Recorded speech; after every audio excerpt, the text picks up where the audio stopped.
Alrighty. So in today's video, we are going to be talking about cash settled index options. What are they? And more importantly, how do you trade them profitably? And also why I think this is a very good way for you to get started in trading options, right? If you're relatively new or you've been trading for under a year. All right. So let's dive right in. So first off, what exactly are cash settled index options?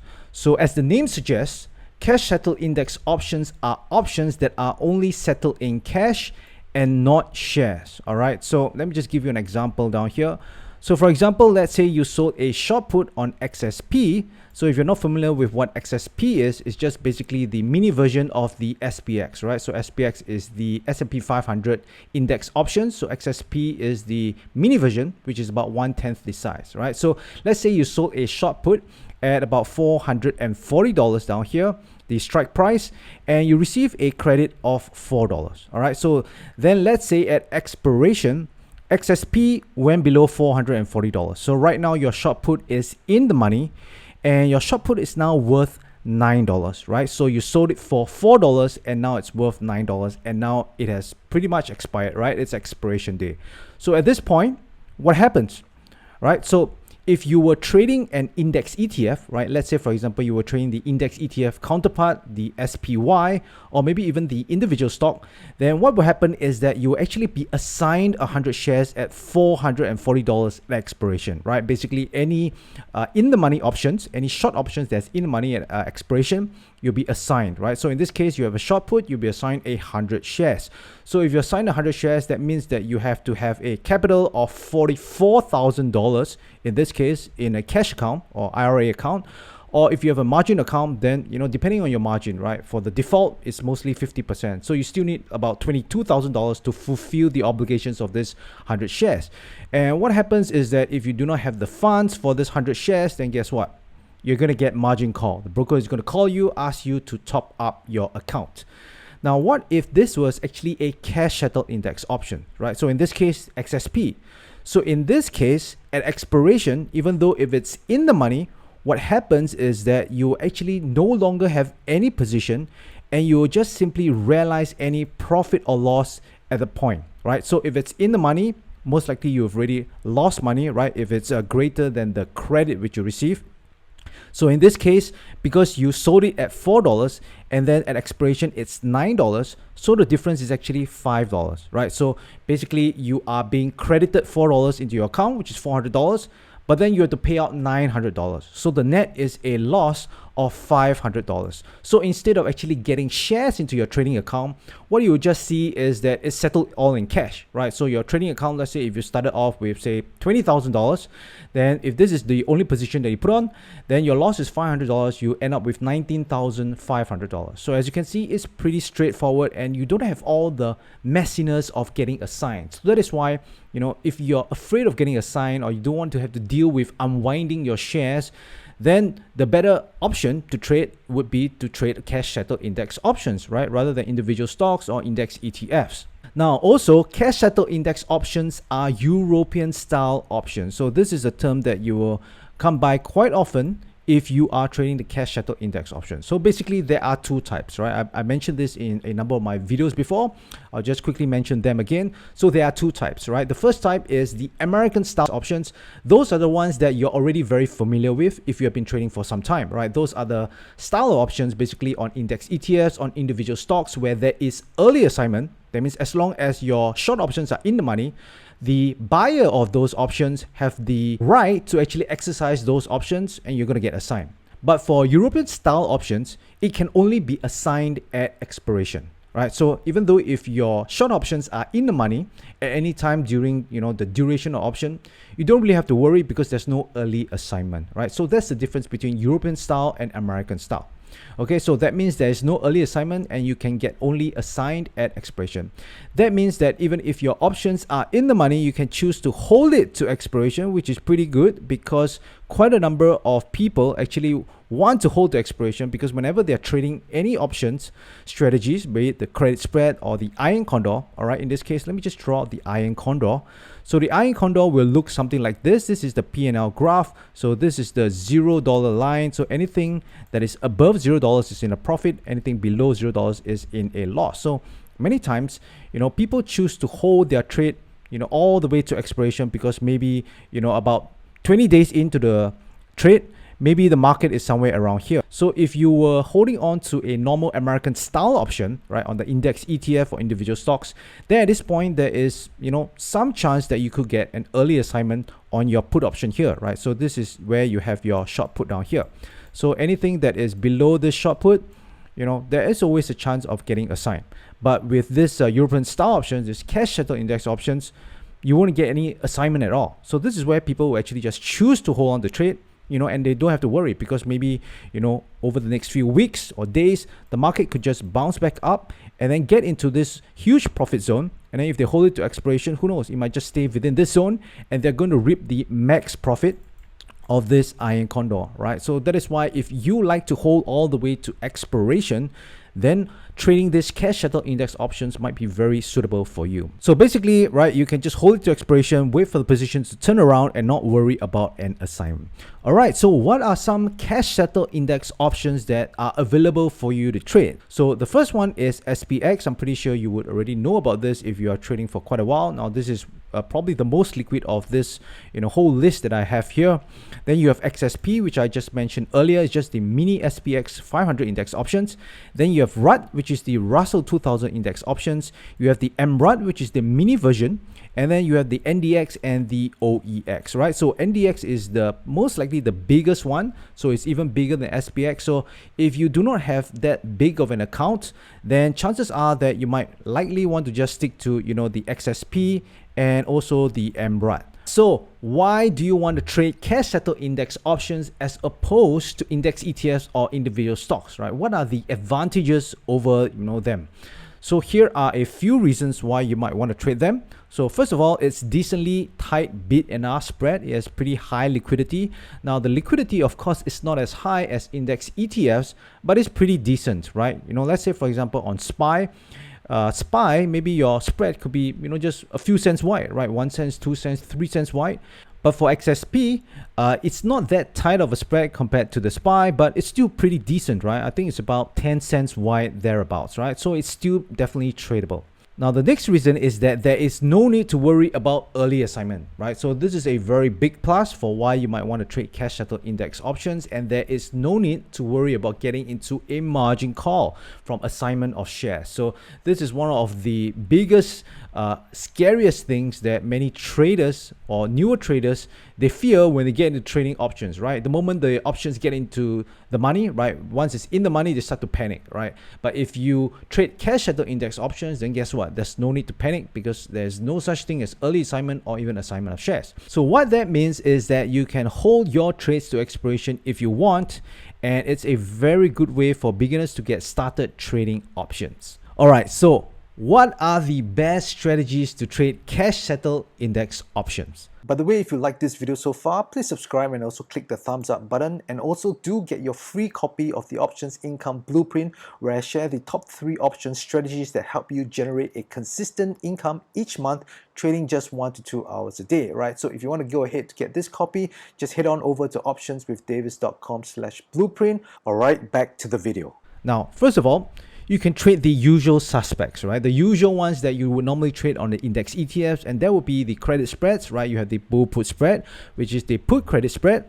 And then you also have the bear call spread, also known as the call credit spread. So all these are pretty good as well, because one thing is that if the market, breaches your short strike, even breaches your long strike, there's no need for you to do anything. You can even just hold on to it all the way to expiration if you want, because the max loss that you can have is already, you already know what's your max risk, right? It's just basically the width minus off the credit which you receive.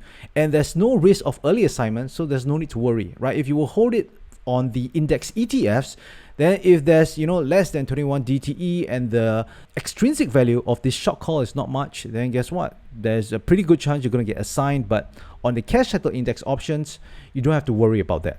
Now you have the Iron Condor as well. So Iron Condor can be a pretty good trade. So again, you can hold this all the way to expiration, and you reach the max profit if you want.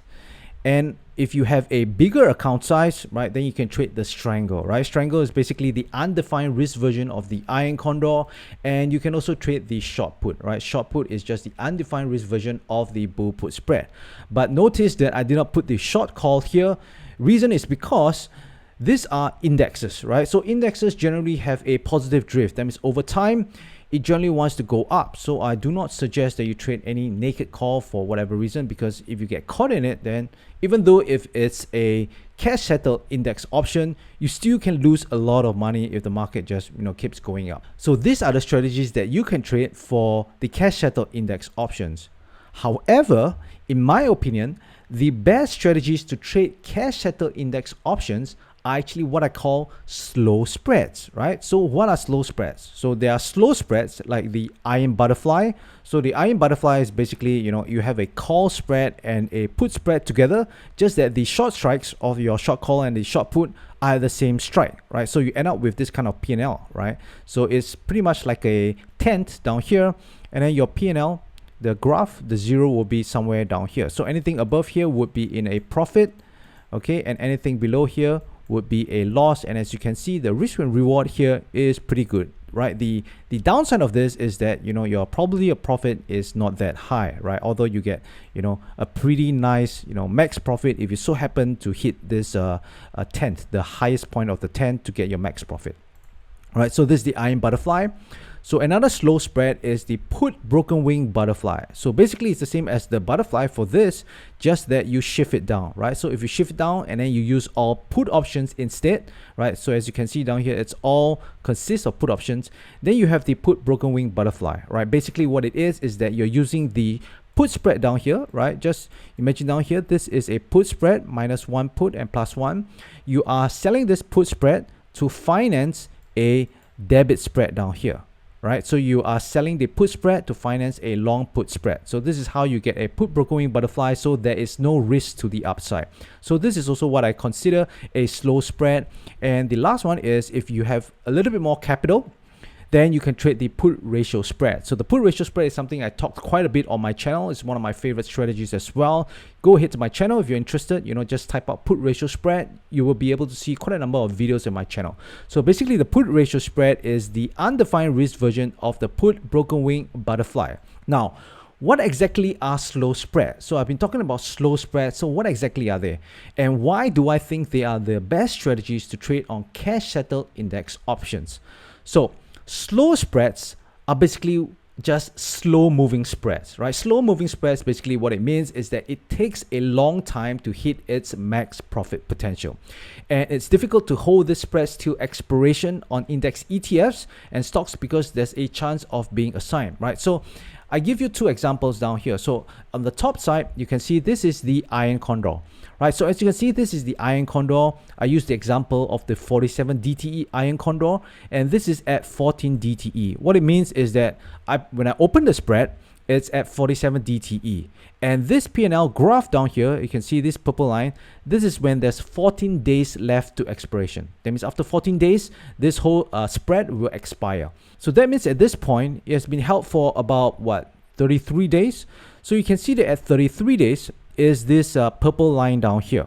Now this purple line down here, as you can see at this center point, it's almost at the max profit, right? The max profit is where the green line is, and that's where it's at expiration. So at expiration, basically your P&L will be the green line. So at 14 DTE, you can see that the line is pretty close to where your max profit is. So it means that if the market, settles somewhere in the middle at around 14 DTE, you can safely take, more than 50% of the profit, right? But now let's take a look at the iron butterfly. Now, iron butterfly, we have the same parameters, right? We put it on at 47 DTE. Now there's a 14 DTE left. But as you can see down here, if the price, or rather the market, is somewhere in the middle of where it is when we first put it on, well, you can see that it's not even at 50%, right? At this point down here, it's not even at 50%. So as you can see, this is why it's a very, very slow spread. And the reason is because, right, the strikes are very close to each other. So the closer the strikes are to each other and where your max profit is basically where market has to be at expiration, then it's going to be very difficult for it to achieve its max profit until it's very close to expiration, like 1 or 2 days left. Now let's fast forward this to 7 DTE, right? So that means another 7 days have passed since the 14 DTE. So now there's just 1 week left to expiration. And as you can see for the Iron Condor, it has pretty much just touched the max profit at the center, lying down here at the center of the Iron Condor. But whereas for the Iron Butterfly, you can see that it is not anywhere close, right? It's probably at 50%, right? Maybe not even at 50%. So this is at 7 DTE. So many days have passed, right? 40 days have passed, but it's still nowhere near the max profit zone down here. As you can see, there's quite a big difference in the profit zone. So you have held for 40 days and not even 50% of it has been reached. But if you were to hold it for just 7 more days, then it's going to realize, the profit potential is going to be much greater than where it is. So as you can see, this is what I mean by a slow moving spread. It takes a very long time for you to reach the max profit. So if you were to trade this traditionally on the index ETFs, you'll find it very, very difficult for you to actually try and milk the most profit out of this strategy, because you will have the problem of being early assigned, right? For this Iron Butterfly, it has to be close to where the short strike is, and it has to be there at expiration. But if you are already in the money, right, if you notice you have a short put and a short call, that means that regardless of where the price is, one of the strikes is going to be in the money, right? If it's going to be somewhere at this point down here, then your short put is going to be in the money. And if somewhere down here, then your short call is going to be in the money, because your short put and your short call are all down here, right? You have one short put and you have one short call. And once it's very close to expiration, then there's a very good chance you're going to get assigned. So imagine you get assigned on one side. Let's say, for example, you get assigned on the put side. You're going to have 100 shares. Then you're going to have one short call. You're going to have one long call, one long put. And this is going to be very confusing, right, for many people. So that is why this type of strategies is much better to be put on your cash settled index option. So the reason why slow spreads are very good to trade on cash settled index options is because you can hold to expiration or close to expiration if you choose to, and not worry about getting assigned. So this is one of the reasons why I kind of like to trade a lot of this slow spreads on cash settled index options. As you can see, I like to trade the MRAD, and I also like to trade the XSP. And as of this recording, you can see that I have a put ratio spread on, right? You can see this is the put ratio spread on. This is where the max profit is, which is roughly around $1,500 at this point. And then right now, this is where the current market price is. So at this point down here is roughly about $530 odd. Okay, so this is roughly about 3 days left to expiration, or maybe even 2 or 4, somewhere around there. And that is why you can see down here the purple line, it is pretty close to where the expiration line, the P&L graph is. But as you can see, it's still nowhere close, right? It's about 50%. About 50%, and the remaining 50% will only be potentially reached at the next 2 to 3 days. So again, this is why you want to trade slow moving spread only at cash settled index options. Alright guys, so I hope this video has been helpful for you, and if you have never traded the cash settled index options before, I do suggest maybe you just do a little paper trading on it first, just to get a feel for it, and once you're comfortable with it, then you can start to trade your real money with it. By the way, if you like this video, then you're absolutely going to love this next video which I have for you, so go ahead and watch that video right now. Also, if you haven't already gotten your free copy of the Options Income Blueprint, you can do so just by clicking this link down here on your screen, and you'll be able to get it for free. Alright, I will see you in the next video.